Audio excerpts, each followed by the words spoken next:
Hey, bonjour tout le monde, j'espère que vous allez bien. Bienvenue dans une nouvelle vidéo où on fait le point ensemble sur l'évolution de la chaîne, sur les sujets du moment, les choses actuelles. Première chose, je tenais à remercier les éditions ENI donc, qui m'ont envoyé ce livre que j'ai regardé. Donc en fait, ils souhaitaient avoir un peu un retour sur le livre, notamment parmi les auteurs, donc il y a Jean-Philippe Guigou et Kevin Langlais. Donc Jean-Philippe Guigou, j'en avais déjà parlé, c'est quelqu'un qui a fait aussi chez les éditions ENI des livres concernant Docker qui sont très bien faits. Donc je vous en avais déjà parlé un petit peu de ce que j'en pensais, etc. Donc les éditions ENI m'ont demandé de leur dire ce que je pensais, d'un petit retour par rapport à ça. Et donc moi je vais vous en parler en toute honnêteté. Alors c'est un peu l'inconvénient avec les livres sur Kubernetes. C'est ce que j'aime le moins dans les livres sur Kubernetes. Malheureusement, on retrouve une chose. Alors, il y a plein de choses super intéressantes au début. Vous voyez, j'ai mis plein de post-it.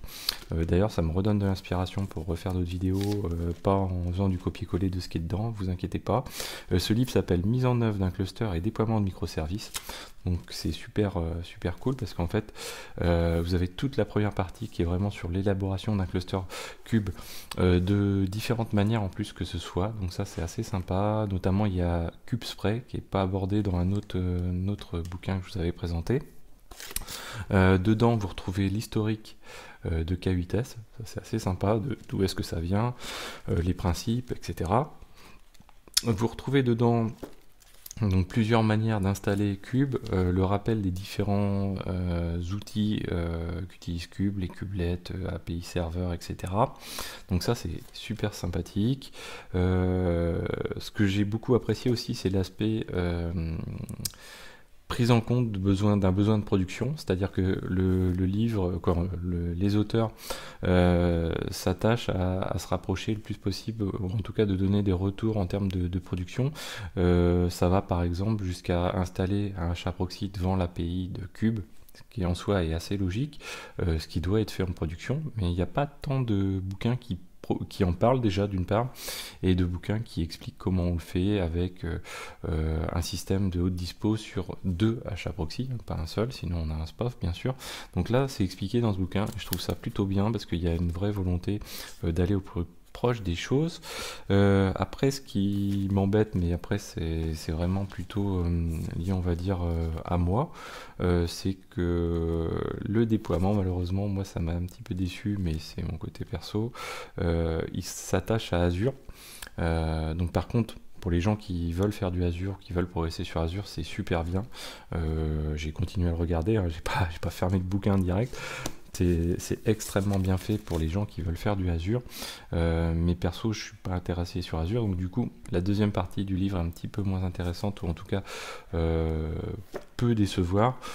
Après il en demeure pas moins qu'il y a quand même pas mal de choses à prendre, même côté Azure, sur les principes d'un déploiement, et d'un déploiement notamment avec Cube, ce qui est un petit peu plus particulier. Donc voilà ce que je pouvais dire de ce livre qui est très bien. Perso, j'ai un gros respect pour les auteurs de ce type de livre dans le domaine francophone ou hors domaine francophone. Alors hors du domaine francophone, malheureusement, il y a beaucoup de bouquins qui sont très décevants. Donc là, je me suis fait piéger pas mal de fois, donc à la rigueur, je pourrais vous dire ce qu'il ne faut pas acheter. Mais dans le domaine francophone, pardon, très souvent, on a quand même des livres de grande qualité parce qu'il n'y en a pas beaucoup, et du coup les auteurs prennent leur temps pour les faire. D'ailleurs j'ose pas imaginer, donc Jean-Philippe je sais qui de temps en temps interagit avec les vidéos, etc. Je serais curieux de savoir combien de temps passent les auteurs pour réaliser ce genre de bouquin. Parce que même si au quotidien c'est un travail du quotidien, ou un extract on va dire dire, de son expérience du quotidien, derrière, il y a quand même un gros travail d'explication et de pédagogie, parce que en termes de français derrière, c'est extrêmement bien formulé, c'est très travaillé. Les choses sont très bien vulgarisées pour pouvoir être suffisamment bien comprises, donc c'est assez sympathique. Donc voilà ce que j'avais à dire sur ce livre qui est très très bien. Alors moi je trouve toujours les éditions ENI, certains le disent que c'est un petit peu cher, 54 € le livre, en tout cas pour certaines séries de livres, ils ont des séries moins chères, je le sais.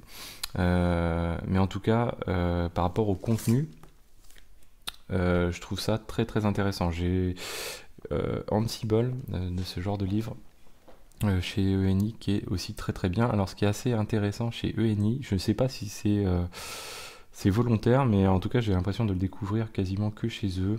Il y a un principe, c'est j'ai l'impression qu'on ne rentre pas complètement dans le détail des choses pour pouvoir mieux les exprimer, les expliquer toujours. Et par contre, on aborde plus de choses de manière un petit peu plus superficielle, et ce qui apporte du coup une vision un peu plus complète sur l'outil en question. Quand j'ai vu Ansible par exemple, sur Ansible, ce qui était super intéressant, c'est on ne s'est pas attaché à simplement déployer une application, on a déployé une application et puis un load balancer, enfin des éléments qui sont très attachés, donc on déploie un environnement entier, on ne déploie pas juste un cas de figure, un seul focus très précis, ce qui apporte beaucoup de choses, parce qu'en fait par exemple sur Ansible, l'objectif c'est d'avoir quand même de déployer une infrastructure entière, donc du coup si on n'aborde pas les choses de manière le plus large possible, finalement on passe à côté des petites subtilités de ce genre, et au final on fait un mauvais usage de l'outil. Sur Cube, c'est un petit peu pareil. Si voilà, tout à l'heure je parlais du HAProxy, si on n'aborde pas ces questions-là, on passe à côté de certaines choses. Donc voilà. Très bon bouquin en tout cas, j'ai vraiment apprécié. Je vous le recommande, à vous de voir après si vous souhaitez l'acheter ou pas. J'ai pas de lien sponsor ou de choses comme ça quoi.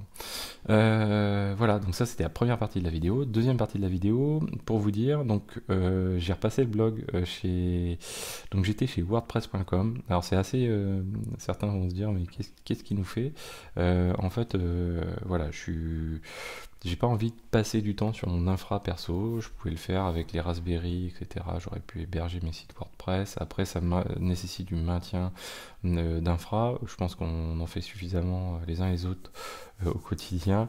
J'ai pas envie de perdre du temps entre guillemets là-dessus. Je vous ai fait des vidéos sur les Raspberry, ça n'empêche pas, mais j'ai pas envie de passer mon temps à faire ce genre de choses là. Je préfère passer du temps à faire d'autres choses. Donc du coup j'étais chez wordpress.com, un peu cher, pas mal bridé, parce que du coup si on veut retoucher le code, faire des choses, il y a pas mal de choses qu'on ne peut absolument pas faire. Donc wordpress.com, ça a été un certain temps, maintenant je préfère passer outre. Et du coup, je suis retourné chez OVH, parce que j'avais déjà un serveur mutualisé et une base de données dédiée chez OVH il y a une bonne dizaine d'années maintenant. Ça m'a permis de redécouvrir OVH, les évolutions. Ils ont une interface que je trouve super sympa, donc c'est assez cool. Donc s'il y a des gens qui travaillent chez OVH, en tout cas, vous faites vraiment du bon job. Le petit delta que j'ai eu, c'est simplement le transfert de DNS, mais ça je m'en doutais un petit peu, entre wordpress.com et OVH, la récupération du DNS. J'ai un petit peu loupé une étape, et puis en même temps, voilà, c'est quelque chose qui n'est pas forcément toujours très évident, ça on le sait. Mais finalement ça s'est très bien passé, et me voilà du coup en plus avec l'offre en un clic de chez OVH pour avoir un WordPress. C'est assez sympa parce qu'on se retrouve ça sur son FTP derrière très facilement, et on a son WordPress qui tourne. Donc là j'ai rapatrié, j'ai réimporté les datas, et il est de nouveau fonctionnel. Pourquoi je fais ça? Parce que j'aimerais bien, alors pas forcément cette année, mais ensuite repasser sur une version un peu écrite, donc c'est-à-dire peut-être réduire la cadence sur les vidéos, parce que la cadence est assez élevée, mais pouvoir refaire une sorte de compilation de tous les tutos que j'ai fait, de reprendre tout le code qu'on a à côté, hein. Donc pour ceux qui connaissent pas, toutes mes présentations, vous avez tout à disposition sur le lien qui est dans la description avec le dépôt GitLab. Et bien tout simplement reprendre ça et faire un vrai wiki en fait d'administration système, on va dire, DevOps, enfin, bon, bref. Voilà. En termes de stats, hop, donc en ce qui concerne les stats, ça évolue toujours très fortement. On tourne en ce moment en moyenne à plus de 2000-2200 vues par jour, donc ce qui est quand même assez considérable pour moi. Plus de 30 abonnés chaque jour. On arrive bientôt aux 7000 abonnés, donc ça se rapproche très rapidement à ce rythme-là. Donc c'est très cool, franchement, c'est génial. Bon, les revenus, vous voyez, hein, c'est pas avec ça que je vais faire fortune. Ça rembourse pas non plus mes bouquins. Derrière, certains ont compris, et dans le lien de la description, si vous voulez participer même avec un très faible participation, pardon. Vous pouvez le faire comme je crois que c'est Jérémy qui le fait tous les mois maintenant. Il verse 2 euros. Bon, honnêtement, moi, ça me va grandement. Ce qui compte, c'est le geste en fait, de dire voilà, je vous ai peut-être apporté quelque chose, bah, finalement vous apportez quelque chose en retour et c'est cool. Moi, ça me permet d'acheter des bouquins, ça me permet de contribuer sur d'autres choses, donc c'est assez cool de le faire. La chaîne depuis le début, si on regarde depuis toujours, qu'est-ce qui s'est passé? Ben, on est à 324 000 vues à peu près, quoi. On est à plus de 21 000 heures de visionnage, donc ça cartonne pas mal, hein. Par jour, je crois qu'on est à 20 000 minutes, je sais plus, enfin bon, des choses assez importantes en tout cas. En ce qui concerne les prédictions, là je suis tombé sur ce site-là l'autre jour, les Future Projections of Xavki. Donc là on tombe sur des chiffres qui, si on les atteint, ça serait génial, mais bon, ça. Alors les 10 000 vues, les 10 000 abonnés, ça j'espère les atteindre. Là, il me prédit ça dans un peu moins de 4 mois. On verra bien ce qui se passera. Le million de vues, alors ça j'aimerais bien le voir, mais on verra bien. Ça va se situer entre 6 et 8 mois, donc vous voyez, dans quelques mois maintenant, on va dire en octobre par là, potentiellement ça serait possible. Après, en nombre d'abonnés, on sera plus que limité. Là, les prédictions n'ont absolument rien à voir avec ça. Ça va dépendre aussi, en plus, qu'on n'est pas sur une communauté non plus où j'aurai 100 000 abonnés. Ça me semble impossible. Voilà, donc ça cartonne plutôt fort. Si j'atteins 1 million de vues un jour, franchement, on fera quelque chose, parce que ça sera quand même assez exceptionnel. Ensuite, au niveau des playlists, quand même, pour ne pas passer à côté des choses, je vais me remettre comme ça. À côté, donc, toutes les playlists qu'il y a,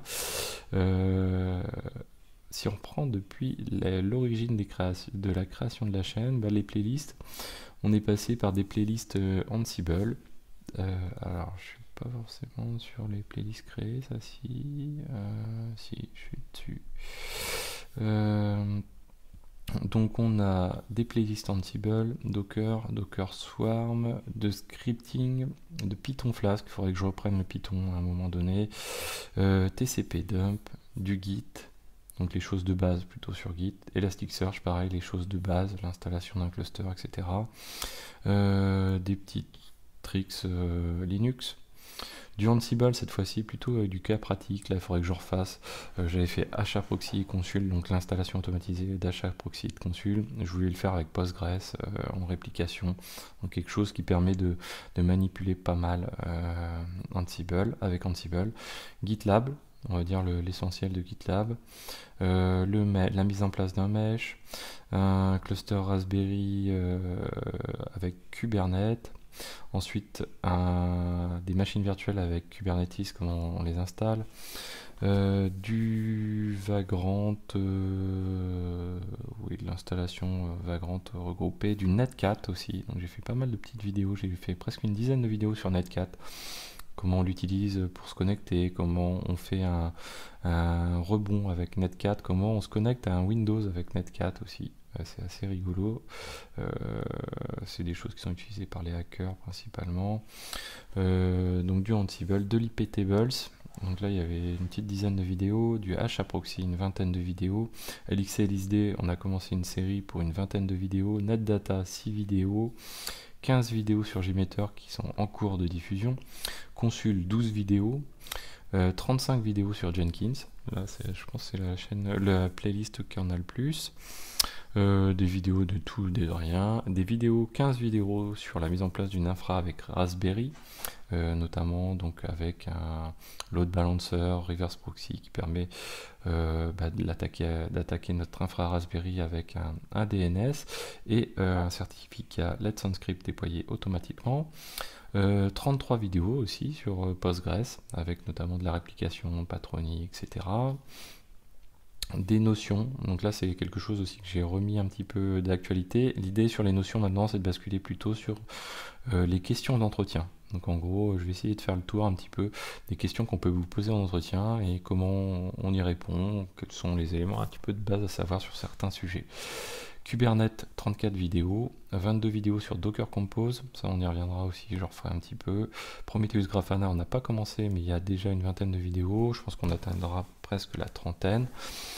Docker 24 vidéos et le pipeline DevOps que j'ai commencé, on est arrivé à 22 vidéos mais là il y en aura beaucoup plus. Voilà donc je pense qu'on a fait un petit peu le tour aujourd'hui. J'avais partagé, mais beaucoup d'entre vous maintenant ont le réflexe d'aller dessus, de découvrir le dépôt GitLab de la chaîne, où j'ai en gros tous les tutoriels de toutes les vidéos à peu près, normalement sont, on va dire à 95 ou 99%, ils sont tous présents ici. Donc n'hésitez pas à forquer et autres manières de le faire. C'est assez sympa. Que dire d'autre?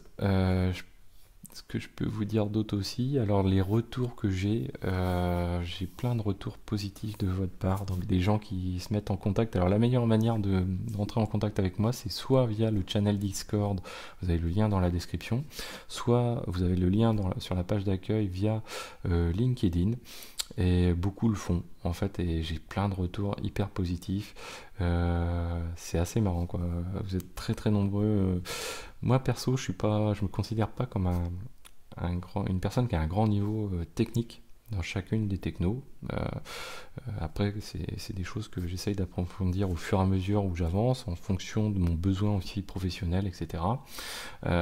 Mais c'est assez marrant qu'en fait, tout ce que je vous livre, finalement, ça intéresse autant de monde. C'est assez rigolo.